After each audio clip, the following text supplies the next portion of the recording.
Sean Sewell with the Engearment.com podcast. Got a really fun episode for you. Today it's all about the 6th annual Beacon Bash. What is the Beacon Bash? Where is it? How do you participate? What to expect? So the Beacon Bash is a grassroots effort started by my friends Will Coleman, Wade Lancaster, and myself. Will had this great idea that he wanted to get a group of us together, find a parking lot in the winter before the season started, practice our beacon skills, bury some beacons, have some sandwiches, get comfortable with our beacon technique, ask questions, just generally prepare for a safe backcountry season. Backcountry skiing, splitboarding, snowboarding, snowshoeing, sledding. People who use motorized vehicles as well have to stay safe. So we pitched this idea to each other, and we were all on board. Wade and I were like, yeah, let's do this. Let's get some more friends together. We'll contact some people. We're texting people.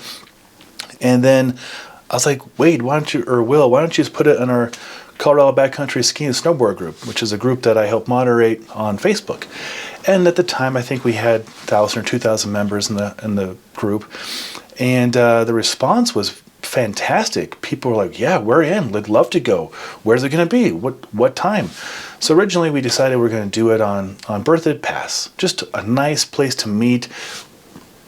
If you are smart, very safe terrain to go recreate in afterwards. And just it's we love Berthoud Pass. We love Friends of Berthoud Pass, which is a nonprofit that hosts a lot of free avalanche information clinics.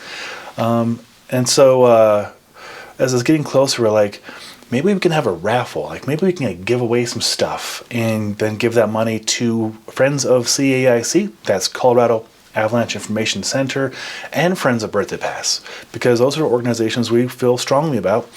And yeah, we could do this. Like, let's just make this reach out to some people and see if they want to donate. And I run Engearment, so I reached out to some people. I'm like, hey, can you donate a jacket or two or a helmet?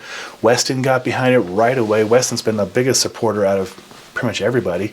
That's very evident, and up till currently. And they donated, I believe, a Splitboard, which is huge. This is just like on a whim kind of thing.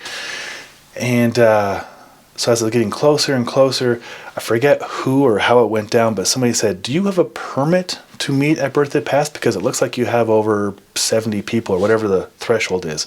And we're like, no, we're dirtbags. We're going to show up in our trucks and have a turkey sandwich and bury our beacons and, that kind of thing. And then give away some clothes and snowboards and stickers and stuff. And I might teach people how to swing a kettlebell and, some mobility stuff to get people prepped before they go into the ski season.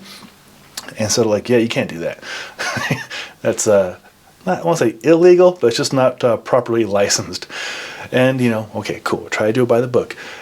So I believe Wade got a hold of somebody at Winter Park, because this is like November and the Winter Park's not open yet.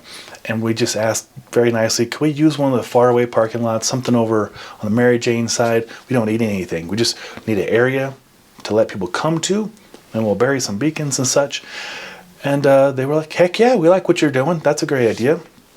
So they not only offered the space, but they came in with an earth mover and cleared some snow. And, we had tears of joy. Wade and Will and I were like, no way, this is coming together.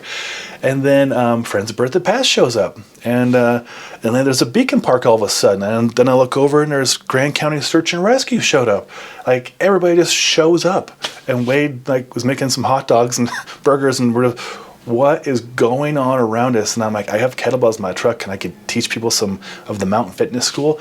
So I'm teaching people how to do kettlebell swings and Turkish get-ups and stuff in the snow, and showing them some movement drills we do before, or that I personally do with my clients before we go into the mountains. It was just so fun. Aaron Rose was there, taking great photos, and just our people, our community. I think we had over 100 people show up. It turned into a thing, a full-on thing. I just thought we're going to go hang out for an hour and practice beacon skills. And to tell you the truth, it's been such an amazing event. It's been so busy, and being at the epicenter trying to run it, I still haven't gotten a chance to participate with the beacon. I've done it on my own time, but I haven't got to do it at my own beacon bash. 6 years now of not being able to do it because I'm so busy talking to people and taking money for the raffle. which leads me to the next part of the Beacon Bash. So it evolved. The next year was even bigger. Loveland ski area gave us their base pass. Their base area. We had great turnout. We thought ahead. We had brought tables, allowed other people to bring tables, and so much stuff to give away. Our Terex was big. Beacon guidebooks. We had a bunch of the Engearment teammates were there. All the Weston people, all the ambassadors were there, and it was a great success. And then the next year COVID hit, and we didn't give up on it. We did it virtually. We had people submit videos, and we still give away gear. I think Brian Mack actually won the Weston Splitboard that year. And we saw some really creative videos of people demonstrating rescue scenarios. And it got me thinking about stuff, got us all thinking about stuff. Year 4, we're back at Winter Park. This time, same parking lot, big turnout, a lot of fun. And Weston again did the heavy lifting. Ben Hilly especially, hats off to you, Ben, for your hard work. Contacting vendors, keeping people online. It was huge. And then after the 4th year, we're all excited post-COVID to see people in groups and do stuff again. The 5th year, Ben got a hold of Winter Park, ahead of time. We start planning this in the summer. We have weekly meetings, Wade and I especially, weekly meetings, and then bi-weekly meetings with Winter Park, Sammy from Winter Park, and Janelle from Winter Park Guides, as well as Sean Eno. Huge shout out for taking over Ben's position, doing it this year.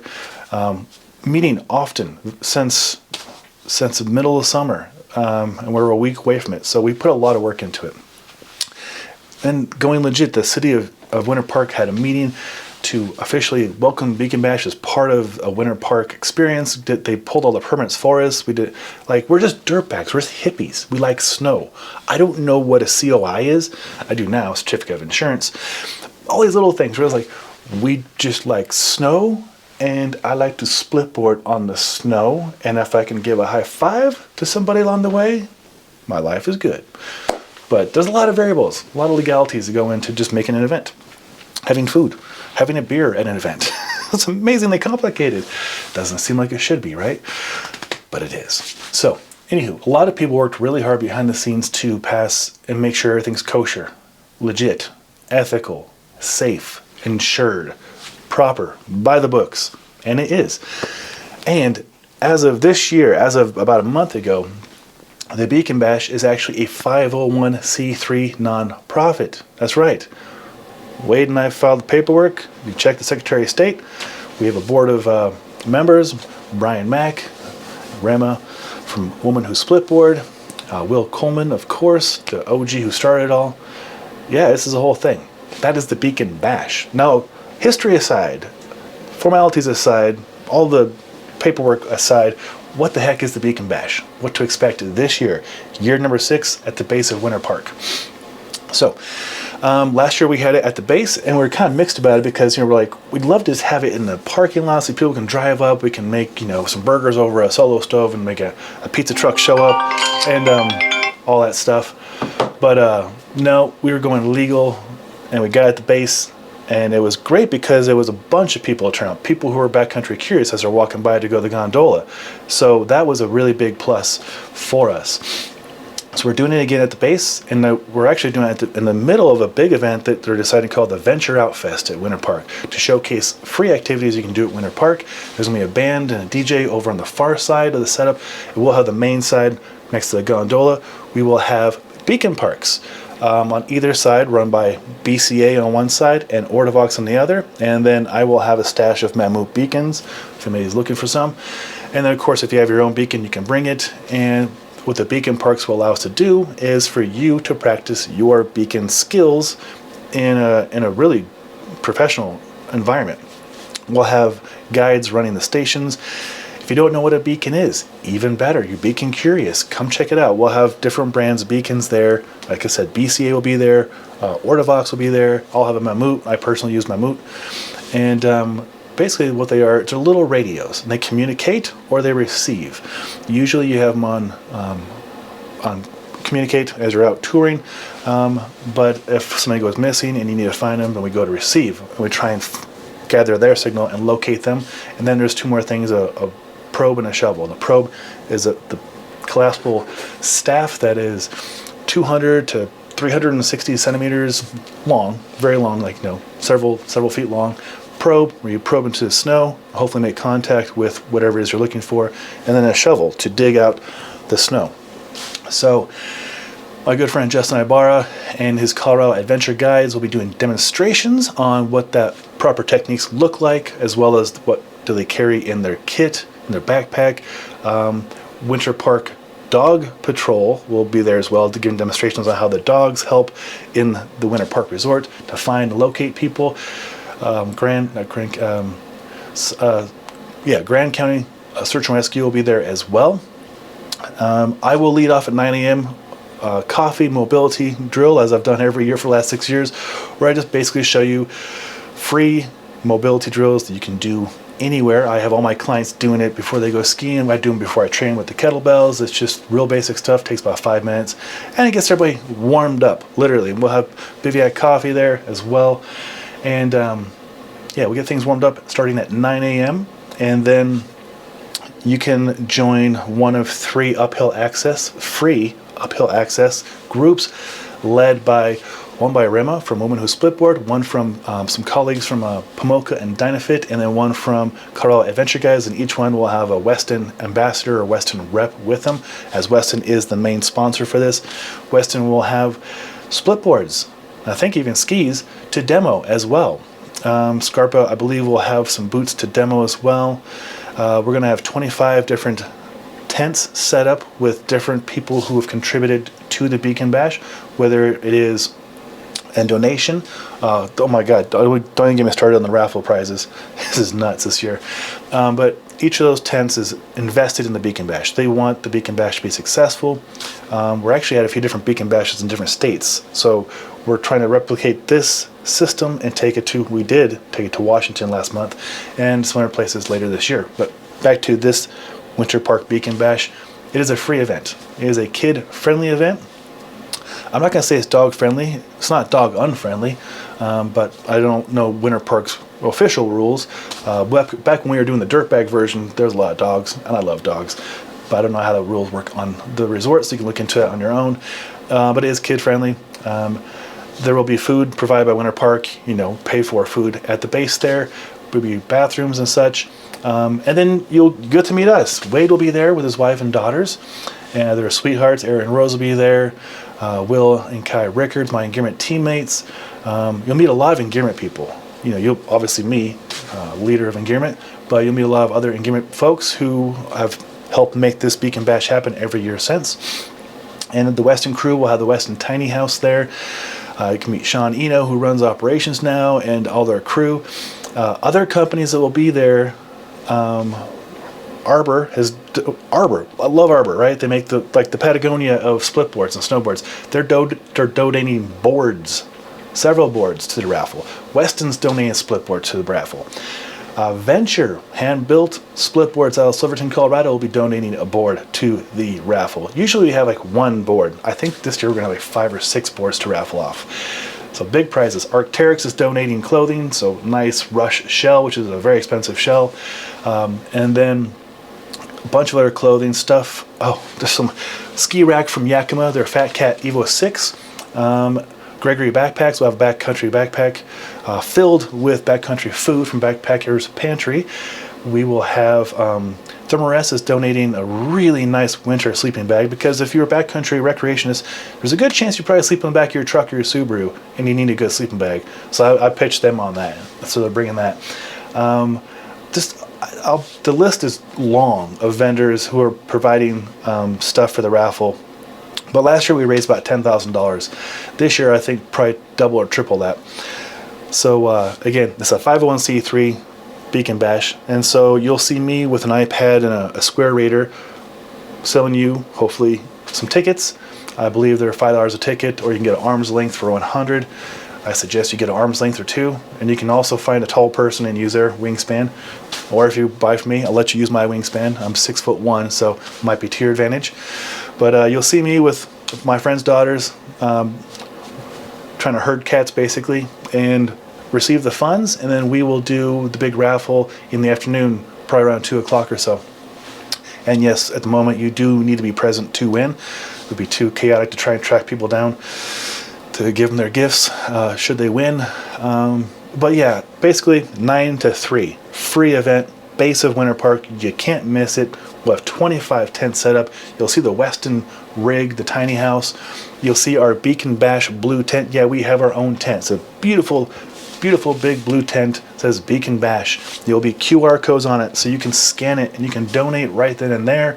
We will have a Venmo set up as well in case you can't get to me and the card reader. We should have 2 or 3 people with card readers though, so we can process those payments. Get your tickets, hold on to those tickets. But in the meantime, you can go on the uphill tours. You can talk to people at the different booths and learn what they do, learn more about their gear. Phantom Splitboard boots will be there. You ever seen a hard boot Splitboard but setup? You haven't? Check them out. I ride them. You can see the mounting right there in that board. Got questions on anything, whatever company's there, we'll be happy to talk to you about their offerings this year for backcountry skiing and snowboarding and splitboarding. And then the big thing, all the money raised doesn't go to the Beacon Bash. No, it goes transfers from us and goes directly to Friends of CAIC, Colorado Avalanche Information Center. That is our local avalanche forecasting center. And then we'll give money to Friends of Berthoud Pass, who I mentioned earlier, provide free educational courses in person and online for backcountry safety. They do a great job, and they are friends of mine. I get to be their official fitness consultant and kind of like on the side teammate, and I love it. And then, of course, Winter Park Ski Patrol, Dog Patrol. The dogs. We have to support the dogs. We love dogs. So those are the 3 main people we're raising money for. So if you do recreate in the backcountry, these are the people working their tails off to make sure that you have the safest information to work with. So we have to support them. That is the Beacon Bash. You can tell I'm very passionate about it. It is, again, a nonprofit. If you want to learn more about it, go over to beaconbash.org.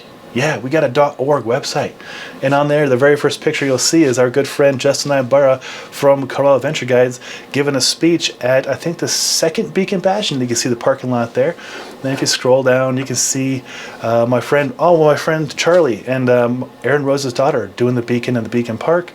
And you can see the 3rd Beacon Bash right there with the tiny house for Weston. Yeah, it's all on the website. So, get there. Enjoy yourself. And of course, if you have a season pass to Winter Park, if they are open, you can just go ski and then come back for the raffle. That's always an option too. It's going to be a lot of fun. I love being part of it. It's a lot of positive energy, and we raised a lot of money for good causes, and you can feel good about that. Plus, you have a pretty dang good chance of going home with some pretty awesome stuff. So if you got any questions, always send me a line, reply under this podcast or what have you. And hope to see a lot of you there next Saturday, December 2nd, 2023, Winter Park, main gondola. It's free, it helps others, and we'll see you there. I'm Sean Sewell, owner and director Stoke for Engearment. Till next time, take care.